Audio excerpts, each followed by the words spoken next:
Record रखता है। उन्होंने कहा कि बीजेपी में ऐसे कई एमपी एमएलए हैं जो जिनके खिलाफ महिलाओं के खिलाफ मुकदमा है। 30% उसमें सीरियस चार्जेस हैं उनके ऊपर। और बीजेपी की जो अलाई जेडीयू है उसमें 81% एमपीज के ऊपर क्रिमिनल चार्जेस हैं। बीजेपी में एक सांसद हैं मध्य प्रदेश से, उनके खिलाफ तो और सीरियस चार्ज है। आप जानते हैं, जो माजी में नाथूराम गोडसे को अपना हीरो माना और हेमंत करकरे के ताल्लुक से अनाप शनाप बका। और पांचवी बात यह है कि इस साल मार्च में सुप्रीम कोर्ट को जो एमिकस क्यूरी ने रिपोर्ट दी, सुप्रीम कोर्ट को यह बताया गया कि उत्तर प्रदेश में 77 केसेस जो मुजफ्फरनगर राइट के थे उनको उत्तर प्रदेश की सरकार ने विड्रॉ किया। खुद मुख्यमंत्री योगी आदित्यनाथ ने अपने खिलाफ एक केस को विड्रॉ कर लिया। और 2007 का जो गोरखपुर का केस उनके खिलाफ था, मुख्यमंत्री ने कहा कि इसकी प्रोसिक्यूशन की इजाजत नहीं देता। तो इससे एक बात और इससे बात साफ जाहिर हो गई कि जिस किसी पॉलिटिशियन का नाम प्रज्ञा होगा, अजय होगा, कुलदीप होगा, संगीत होगा, सुरेश होगा, कपिल होगा, वो लोकप्रिय नेता होगा। और जिसका नाम अतीक होगा, जिसका नाम शहाब होगा, जिसका नाम मुख्तार होगा, वो बाहुबली हो जाएगा। ये रियलिटी है, इसको आप इनकार नहीं कर सकते। और अगर अतीक अहमद मुजफ्फरनगर कांड से पहले अगर कोई प्रोवोकेटिव स्पीच देते और गोरखपुर में कोई और भाषण दे देते और उसके बाद गड़बड़ हो जाती, तो हो सकता या फिर उनका उस समाज से ताल्लुक होता जिसके पास सत्ता है, तो यकीनन उनके खिलाफ भी केसेस विड्रॉ हो जाते। तो ये तल्ख हकीकत है। और भारत के कानून के लिहाज से अभी तक उन पर किसी भी केस में कन्विक्शन नहीं हुआ है। और उन भाभी हमारी बड़ी बहन भी है, वकील साहब भी उनके हैं। तो ये आपको सवालात आप जो करने के बजाय मैं खुद उन सवालात का थोड़ा बहुत तजुर्बा मुझे है, इतना बड़ा नहीं है आपकी तरह। आपका और मेरा वक्त बचाने के लिए मैंने ये बात आपके सामने रखी। अब हम लोग अपने पहले मेंबरशिप का, ये अतीक साहब की मेंबरशिप भी है, हमारी बड़ी बहन।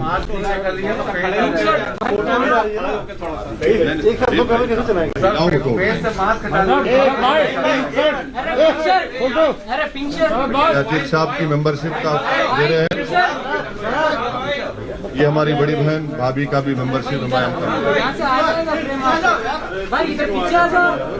और सबसे पहले पकड़ लेंगे। बिल्कुल बिल्कुल, आप जैसा बोले। अभी एक बार आप ले लीजिए हमारा, वो आप देख लीजिए, आपकी बरादरी है।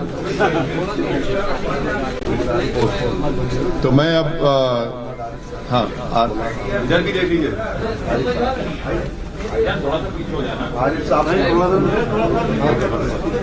अब थोड़ी देर के लिए हमारे अतीक भाई की वाइफ और वो हमारी बड़ी बहन आपको कुछ बोलना चाहिए।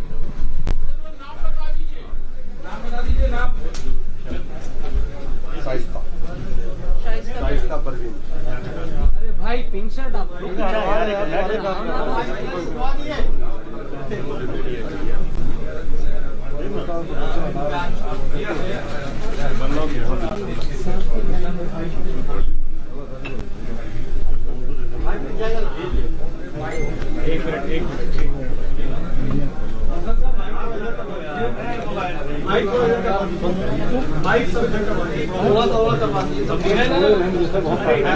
आप नहीं पूछने वाले हमसे कर दे।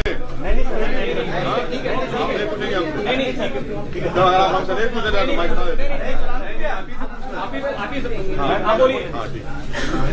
मीडिया से जुड़े सभी पत्रकार बंधु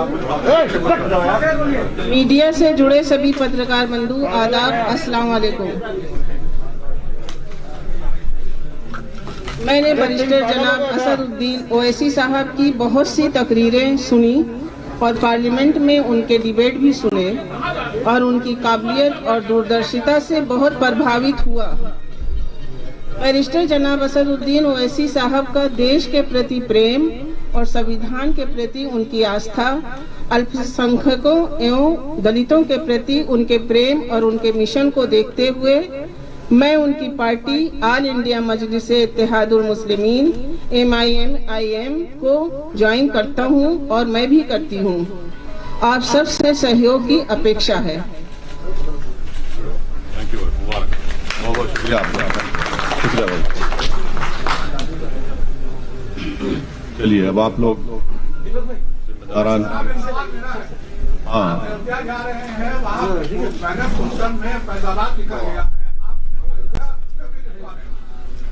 लिखेंगे। डिस्ट्रिक्ट है, अयोध्या लिखा है उसमें, हमारे शौकत साहब पीछे खड़े हैं, प्रेसिडेंट अयोध्या लिखा है।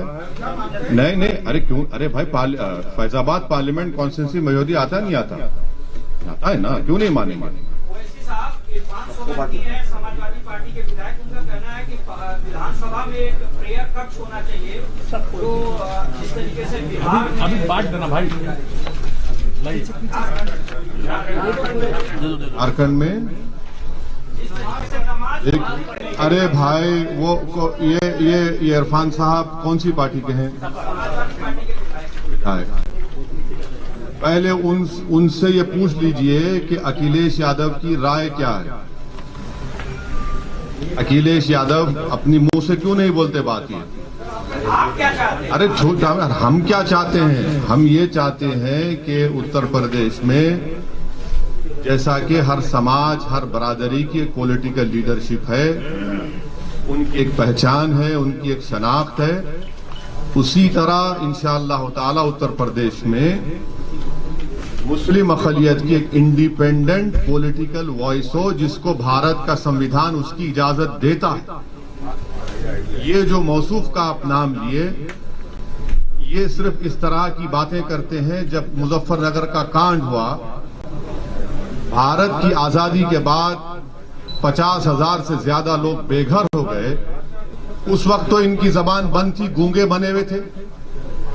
उस वक्त उनको उस मस्जिद याद नहीं आई जो आज मुजफ्फरनगर वीरान हो चुकी है। तो यही फर्क है, ये चीज हम लाना चाहते हैं। सवाल ये है कि जिस तरीके से आपने आजम खान साहब के स्वास्थ्य के बारे में बोला कि जल्दी वो स्वस्थ हो जाए, उनकी यूनिवर्सिटी बची रहे, क्योंकि वो यूनिवर्सिटी सबकी है। क्या जैसे आज अतीक अहमद जी के परिवार ने आपकी पार्टी को ज्वाइन किया है मजबूत करने के लिए, आप चाहेंगे कि आजम खान साहब की आपकी पार्टी को ज्वाइन करें मजबूती के लिए? देखिए, मैं जो आजम खान साहब के बारे में कहा था उस पर आज भी कायम हूं, मगर आज वो जिस उलझनों में है, परेशानियों में है, तो उस तरह के पॉलिटिकल जवाब मैं नहीं दे सकता। अगर मेरी नेक तमन्ना है, हमारी ऐन ख्वाहिश है कि अल्लाह सुब्हाना व तआला उनकी तमाम मुश्किलात में आसानी पैदा करे।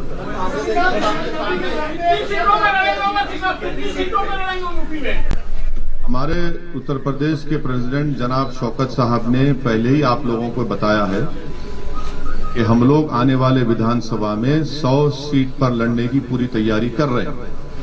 वैसे सवाल एक सवाल ये है, कल योगी आदित्यनाथ ने इंटरव्यू दिया हिंदुस्तान को और उनसे ये पूछा गया कि वैसे साहब कहते हैं आप तो लखनऊ के हैं या गोरखपुर के। उन्होंने कहा कि क्या उनसे एक सवाल पूछा गया तो वैसे साहब ने कहा आप तो लखनऊ के नहीं, आप तो गोरखपुर के। उन्होंने ये कहा कि एक का DNA टेस्ट होना चाहिए, पता चल जाएगा कौन कहाँ का है। करवा लीजिए, चलिए, बाकी है तो आइए DNA कराते हैं।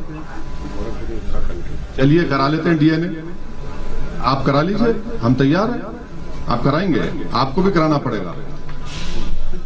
अब ये नौबत आ गई कि DNA कराएंगे, यानी भारत के संविधान को नहीं मानेंगे, DNA को मानेंगे। कहिए, चलिए। Sir, IFS chief Mohan Bhagwat ने कहा कि भारत में मुसलमान इन्वेडर्स के जरिए आए हैं, इस्लाम मजहब इन्वेडर्स के जरिए आया है और जितने भी सेंसिबल लीडर्स हैं उनको ये मांग करनी चाहिए कि जो भी कट्टरपंथ की बात करे उसका विरोध करना चाहिए कट्टरपंथ मुसलमानों का। कि ये गोल मोल की बात हमेशा भगवत करते हैं। कभी बोले डीएनए हमारा एक है, लिंचिंग करने वाला गलत है। ये एक ही सांस में ये तो हमेशा रंग बदलते रहते हैं ना अपना। कभी एक बात बोलते हैं, कभी एक बात बोलते हैं। ये तमाम के तमाम संघी लोग जो होते हैं वो हिस्ट्री के बड़े वीक होते हैं। हिस्ट्री अगर पढ़ लेते तो मालूम होता कि वेस्ट कोस्ट पर इस्लाम पहले आया, इन्वेडर से नहीं आया। तो हिस्ट्री में कमजोर है। तो बताना ये चाहते हैं कि वो जो आरएसएस की जो आइडियोलॉजी है, जिसमें गोलवालकर और आपके सावरकर ये दोनों ही बताते हैं ना कि पुत्र होली लैंड और मदरलैंड की जो गुफ्तगू करते हैं, तो उसी के रोशनी में उसी को रिक्रिएट करते हुए मोहन भागवत ने बात कही है। और मोहन सुनिए, अरे आपको सुन तो लीजिए, इतना तकलीफ क्यों हो रहा है उनका, इनको क्रिटिसाइज कर रहे हैं। तो मोहन भागवत को जो पहली कॉन्स्टिट्यूशन की किताब बनी गई थी, जो आज भी लोकसभा पार्लियामेंट में है, उसमें मुगल बादशाह अकबर की फोटो है, टीपू सुल्तान की है। संविधान बनाने वालों ने उनकी तस्वीर डाली, उसके ऊपर क्या कहेंगे वो? तो इसीलिए कह रहा हूं कि हिस्ट्री में बड़े वीक हैं वो। आपके अलायंस पार्टनर है ओम प्रकाश राठौर साहब, कहने को तो वो आपके साथ जरूर है कि वो कभी भारतीय जनता पार्टी में भी चले जाते हैं बात करने के लिए, कभी समाजवादी पार्टी में भी टच में रहते हैं। तो क्या कुछ स्टेटस क्लियर कर पाएंगे कि आप लोग उनके साथ जा रहे हैं चुनाव में कि नहीं? नहीं, हम उनके साथ हैं। और एक पिछले बार टीवी कॉन्क्लेव हुआ था यहीं लखनऊ में, हमारी उनसे बातचीत भी हुई है और इंशाल्लाह सितंबर में हमारी दोबारा उनसे मुलाकात होगी, बात होगी। ओवैसी साहब, किन किन दलों से अभी तक आपका संपर्क हुआ है? उत्तर प्रदेश में 100 प्रत्याशी आप उतार रहे हैं और आपने समाजवादी पार्टी को भी एक प्रस्ताव दिया था कि अगर यूपी में उप मुख्यमंत्री मुस्लिम होगा तो ओवैसी की पार्टी उनके साथ मिलकर चुनाव लड़ेगी। क्या आपका कहना है? नहीं, अभी तो वो प्रस्ताव कहाँ दिए हम, आप लोगों ने हम सुने, हम आपने हमसे पूछा था कि क्या आप इनसे अलायंस करेंगे, हमने कहा तैयार है। आप पूछिए उनसे, वो तैयार है नहीं। तो अभी तक आपके पास कोई इस तरह का कोई संकेत नहीं आया? नहीं, आपके नहीं आया तो बता दीजिए, हमारे पास तो नहीं आया। हाँ,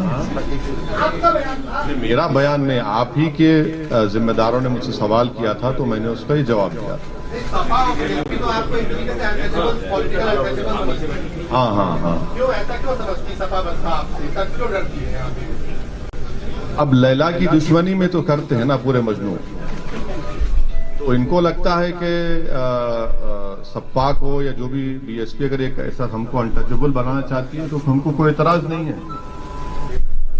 हम उत्तर प्रदेश की जनता में जाएंगे और उनको भी पैगाम देंगे कि देखिए ये हमको अनटचेबल बना रहे हैं।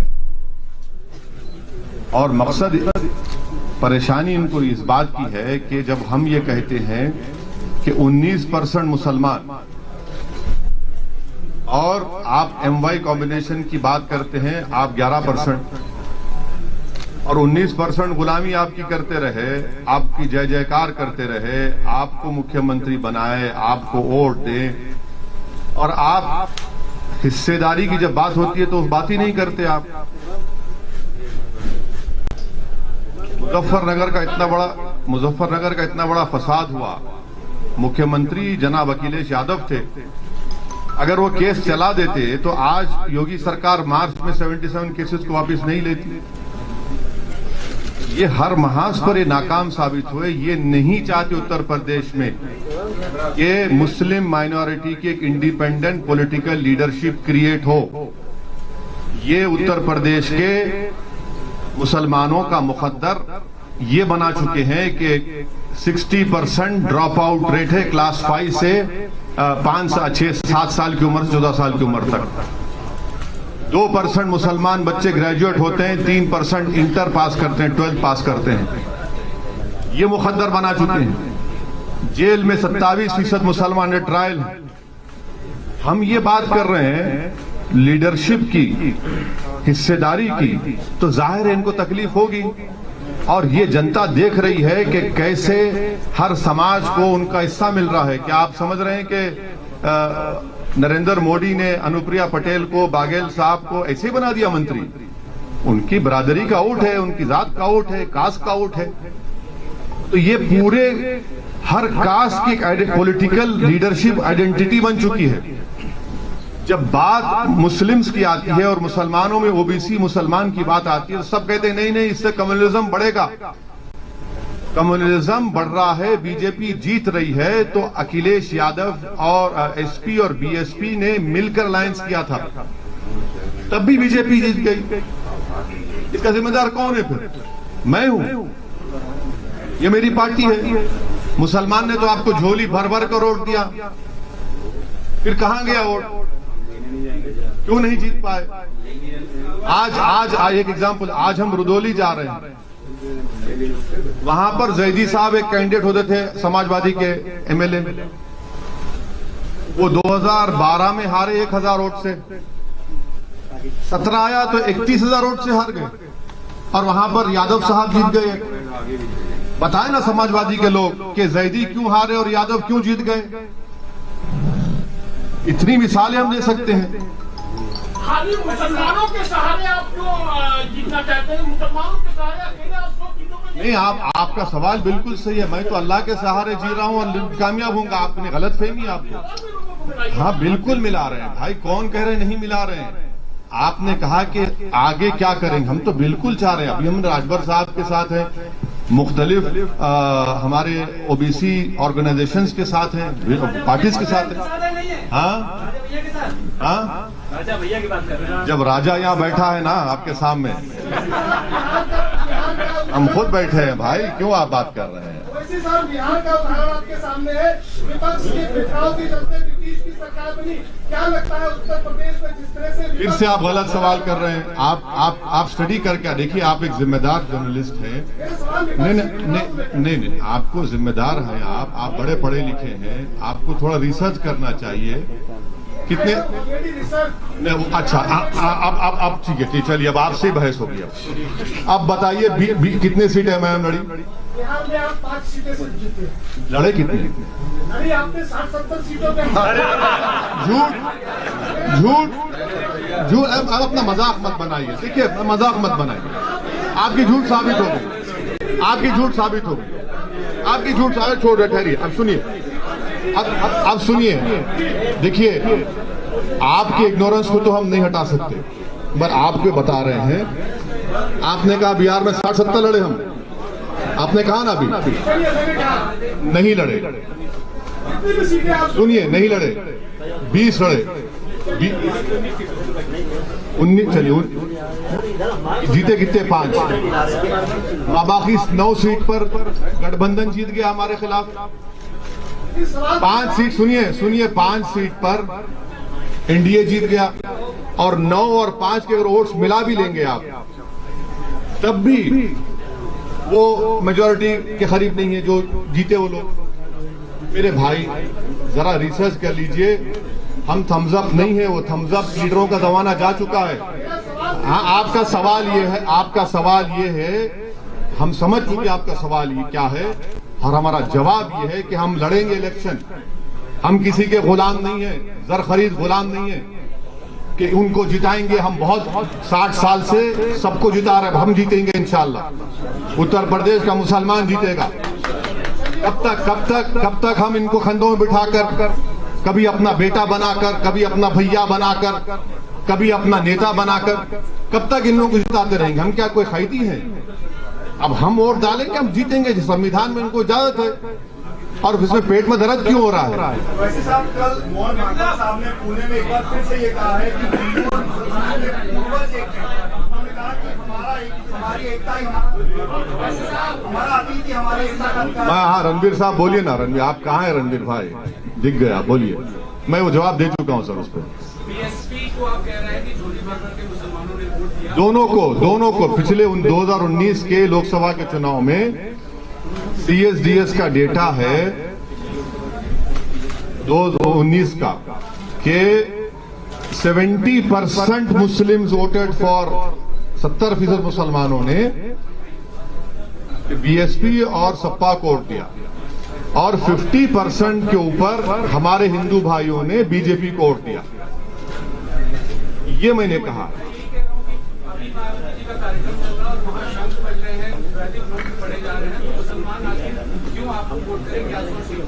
वहाँ जय श्री राम के नारे भी आज लगे हैं। हाँ नहीं, देखिए वो उनके पार्टी का प्रोग्राम है, वो जो करते कर लें।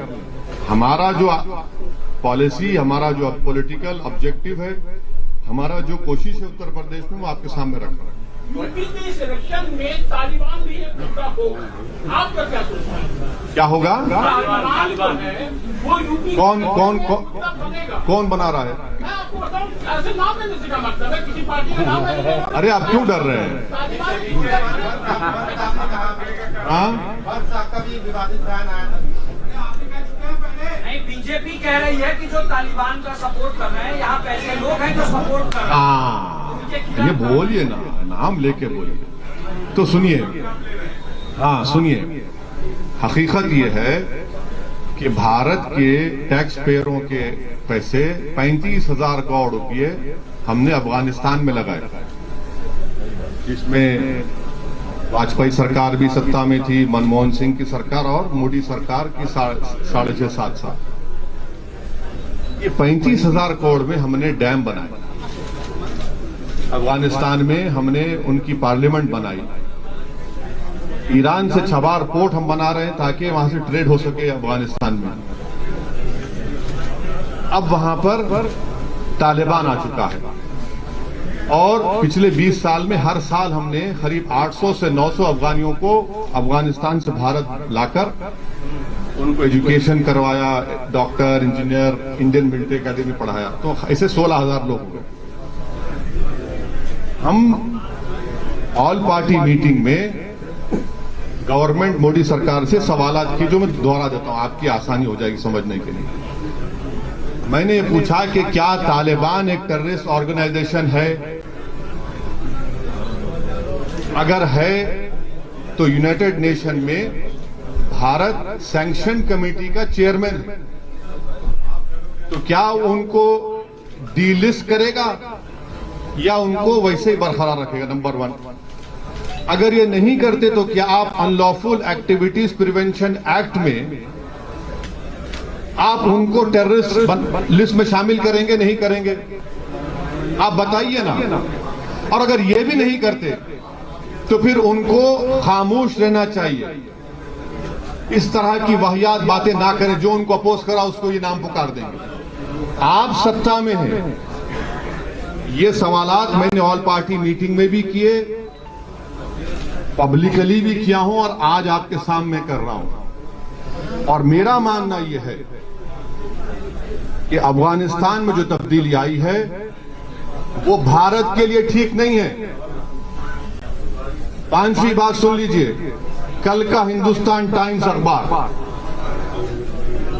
उन्होंने एक CIA के ऑपरेटिव चीफ जो अफगानिस्तान में अमेरिका की सीक्रेट एजेंसी, गुप्त एजेंसी के वहां पर जिम्मेदार थे, उन्होंने अपने इंटरव्यू में हिंदुस्तान टाइम्स को कहा कि भारत ने भारत के मुसलमानों को दूर करके, उनको एलिनेट करके बहुत बड़ी गलती की। ये अफगानिस्तान के पस मंजर उन्होंने कहा, मैंने नहीं कहा ये। उन्होंने अपने इंटरव्यू में यह भी कहा कि भारत में ये रिलीजियस और नेशनलिज्म के नाम पर जो कुछ हो रहा है ठीक नहीं है, उनके अल्फाज हैं। मैं फिर से आपके जरिए से मोदी सरकार से पूछ रहा हूं, वो जो CIA का जो जिम्मेदार आदमी अफगानिस्तान में था, जो ट्रंप सरकार को और बाइडेन को भी उनके लिए एडवाइस का, क्या वो सही कह रहा है, झूठ? अगर झूठ कह रहा है तो कंडेम करिए उसको आप। ये हमारे सवालात हैं। और जो कुछ अफगानिस्तान में हुआ है और होने जा रहा है, उससे पाकिस्तान को फायदा हो रहा है। बहैसियत एक इंडियन के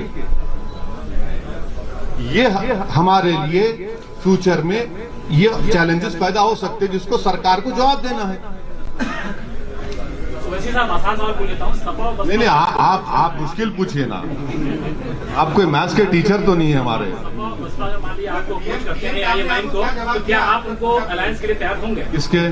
सपा और बसपा अगर आपको अप्रोच करते हैं कि अलायंस कर लेते हैं साथ में? सर पहले उनको अप्रोच तो करने दीजिए, हम तो बात करेंगे। हम तो बोल रहे हैं हम बात करने तैयार हैं। वो बात तो करें ना सर। ओवैसी साहब, एक सवाल मेरा है कि जितनी भी विपक्षी पार्टियां हैं उत्तर प्रदेश में, जितनी भी विपक्षी पार्टियां हैं उनके पास संगठन है, समाजवादी पार्टी, बसपा पार्टी, कांग्रेस, जो भी है। आपको लगता है हमारे पास नहीं है?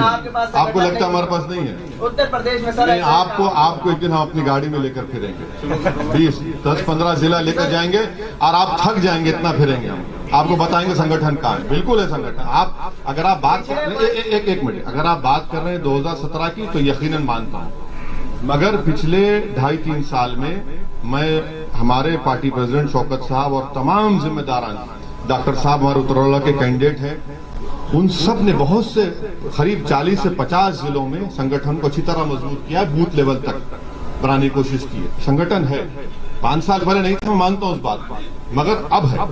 लेकिन पिछड़ा वर्ग जो है, ओबीसी है और अल्पसंख्यक जो है वो रोडों पे दिखे, लेकिन आपकी पार्टी उनको समर्थन करती नजर नहीं है। रोडों पे दिखे? अभी भी रोड पे है। इसने पार्लियामेंट में CAA का बिल फाड़ा? नहीं, एक मिनट, अखिलेश यादव ने फाड़ा, कांग्रेस ने फाड़ा, कौन?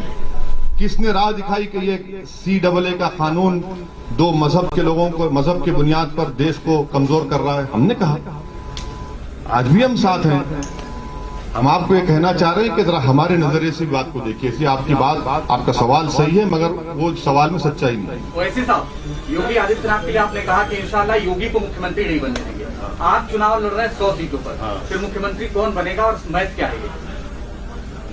देखिए, आप जानते हैं बीजेपी के एक MP हैं पाल साहब, जानते हैं ना? पाल साहब बने थे ना मुख्यमंत्री। हम भी तो पॉलिटिकल स्टूडेंट हैं, स्टूडेंट है। कर्नाटका में येदियुरप्पा बने, होता है भाई, हो सकता है, इंशाल्लाह क्यों नहीं होगा। हमारा ऑब्जेक्टिव है कि उत्तर प्रदेश से बीजेपी को हराया जाए। हमारा कोशिश होगी इंशाअल्लाह ताला कि उत्तर प्रदेश से हम MIM के विधायक बने। हमारी कोशिश होगी कि अतीक साहब और भाभी और जो भी उनके परिवार से लड़ना चाहेगा वो विधायक बनकर जाकर उत्तर प्रदेश में जोर से नाइंसाफी के खिलाफ आवाज उठाए। तो ये हमारी कोशिश होगी, ये हमारा ऑब्जेक्टिव है। इसमें बुरी बात क्या है? इसमें तकलीफ क्यों नहीं? क्या बात है? 100 सीटों पर आप चुनाव लड़ रहे हैं। अरे भाई, हमने कहा कि 100 सीट पर तैयारी हो रही है, तो हमने कहा कि 100 से बढ़ेंगे, हो सकता है। सर, आप भागीदारी संकट मोर्चा में है, हिंदुओं को टिकट देंगे आप? बिल्कुल, आपकी पार्टी क्यों नहीं देंगे? क्यों नहीं देंगे? बराबर देंगे। OBC हमारे भाई हैं, दलित हमारे भाई हैं, क्यों नहीं देंगे? बराबर देंगे। एप्लीकेशन भी है, बहुत से लोग अप्लाई करें, बिल्कुल देंगे, इंशाल्लाह जीतेंगे, वोट भी मिलेंगे।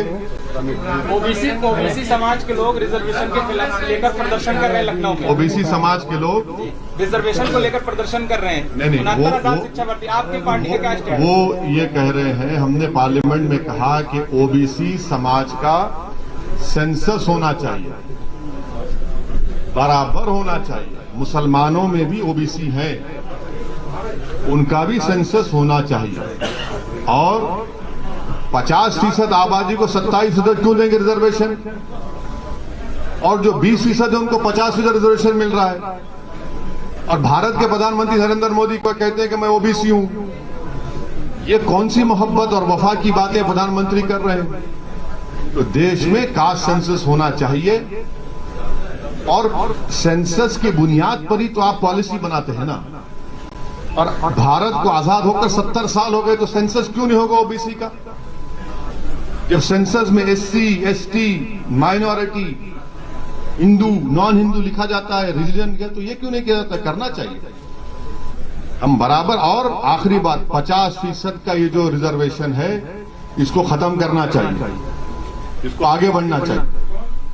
ये हमारा पार्टी का, हमने बात पार्लियामेंट में स्पीच में कही, आप देख भी सकते हैं। Thank you sir, thank you.